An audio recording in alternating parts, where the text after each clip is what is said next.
I'm sure you have heard multiple headlines that the market shifted towards the buyer's market, and the most recent interest hike just happened in June for another 50 basis points for a total of 1.5. Would that mean that is the time to abandon the idea of buying real estate now in Toronto? In my opinion, this is a great opportunity to look for opportunities. Aren't we all complaining when it is a seller's market at the beginning of the year? Well, let's talk about it right after this.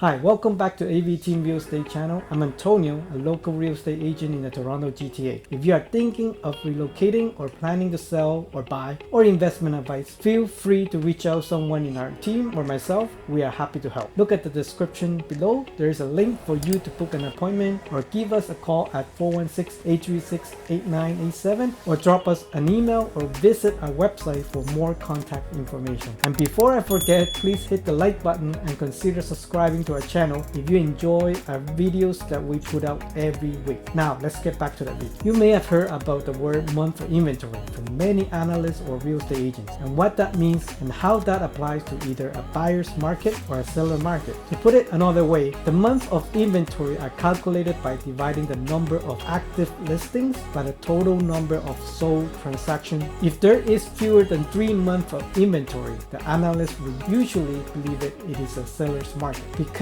the supply is limited, prices will likely rise as demand rises. As the number increases, let's say between 4 and 6 months of inventories, this is when we don't see prices keep rising. They tend to float a little bit in either direction, or hence, this is probably where we are closer to our current state in Toronto. Finally, anything with more than 6 months of inventory would be considered a buyer's market, meaning there will be lots of options for buyers, and the seller will have to wait longer to sell. So let's say if there's 1 month of inventory, it means almost everything is sold out. All the new listings are selling just like what we've seen during January and February. It is taking 1 month to absorb everything off the market. Let's take a look at the most current number that I extracted from the Toronto Board of Real Estate in May. As you may all see, we are taking about all home types in Toronto area that include all C1 through C15, E1 through E11, and W1 through W10. In other words, it's all area in City of Toronto, and it is currently sitting at 2.2 months of inventory. And next we have selected Peel region that include Brampton, Caledon, and Mississauga, which is 2.14. Next we have Halton that include Burlington, Halton Hill, Milton, Oakville at 1.73 months of inventory. Then there's York region, which includes Aurora, Markham, Newmarket, Richmond Hill, and Vaughan with a 2.61 months of inventory, which is the highest of all the areas, which makes sense given that the market increased the most at the peak. Finally, Durham, which includes Ajax, Oshawa, Pickering, and Whitby, is at 1.38, which shocked me a little, but according to what I heard, it's still drifting away. And the figure will grow when we get more updated statistics in June and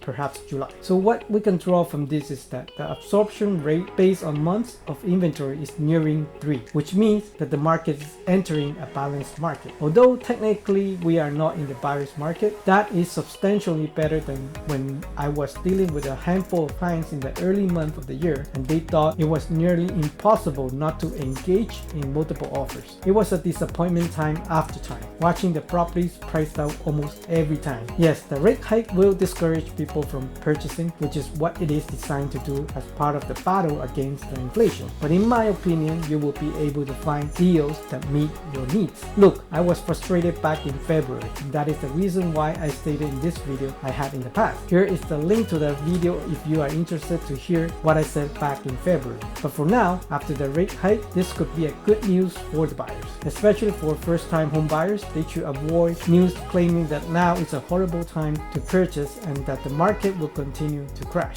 If you plan on keeping it for a long time, in my opinion, this will be the best time to do so. In this market, you could finally negotiate and conditions for inspection are finally a thing in today's market. One thing is certain, certain. If you are hoping to predict when the market will bottom, I can promise you that no one can. Yes, there is a lot of risk if you are wanting to flip the home and sell it in a short amount of time, since I believe the market might still go down, and especially with the expectation of more interest rate hike in the future. There are various reasons why people need to purchase now, but there are also many sellers who are motivated for a number of reasons. Simply said, there are many reasons why they need to sell, whether people require cash or are unable to close on the home they purchase. There are several possibilities for buyers to take advantage of the current market and find deals right now. That is why many of my frustrated buyers clients call me back to look for property. And I'd like to share part of the buying process for one of my clients who was looking for a house to move into with his family of 4 in North York. His budget was in the 2 to 3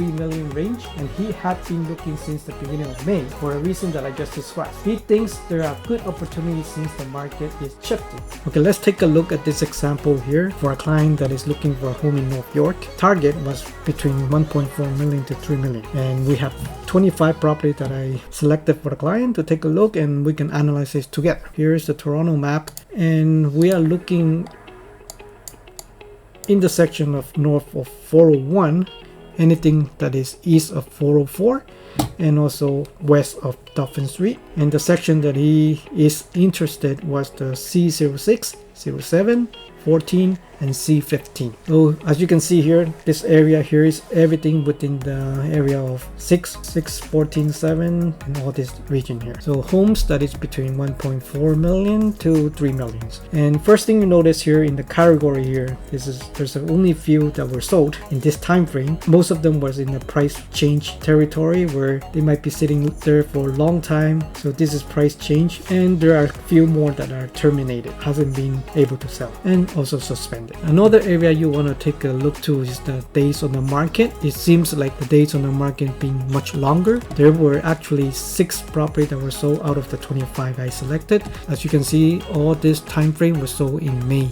Take a look at this example here. Most of the house here that were sold is actually sold under the listing price, which matches what we say about current state of the market. Take a look here. This the first one is a detached home that has a link basement. So this was listed at 1.425 and it was sold at 1.39. So obviously there's a 2% difference, and it sold adequate time for 27 days, which is actually something very unusual when we are comparing to the peak time in January or February. As you can see, there is a bargain power for the buyers.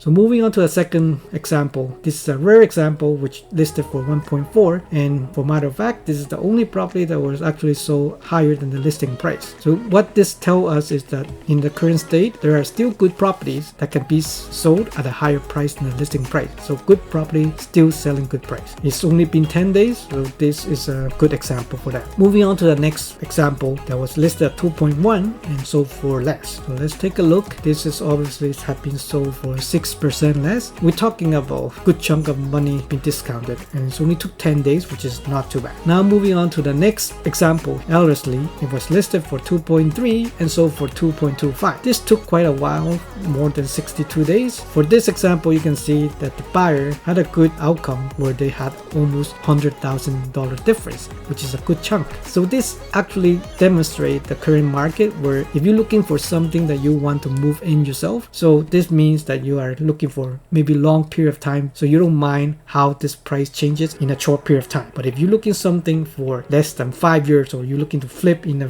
year or two, definitely there's a lot of risk involved since the market is really volatile, and we don't know when the rate hike comes in another time, there could be another decline too. That emphasizes my point is that for longer period of time, now is a good time to look for good deals, and this is a prime example. Another example, been sitting there for 51 days, and you see it's newly renovated, as you can see, and actually it took 51 days. If you were looking for a home that is newly renovated and have a $200,000 discount, definitely this guy got a good deal. So here it is. This is a prime analysis that can tell you how's the market doing in this section of the Toronto. Clearly there's a lot of price change going on where they're sitting for 101 day, for example. For this one, they listed before for 2.1 and they actually changed it to 2.3 because this is the actual price that probably the seller expects expecting, but yet in 101 days still not been sold. So if you're looking for some property for yourself in this region, definitely you have room to negotiate with the seller at the moment. Like I said earlier, if you have the needs to purchase now, or you are a first-time home buyer, as long as you are going to be in the property for a long period of time, then now it is a good time to consider. Nobody will be able to time the market, and the market is telling us that we do have negotiating power with the sellers right now. Is that enough to ignite your purchasing desire? Feel free to book a call with me with the link in the description, or simply contact me with the number here or email. Once again, if you like the video,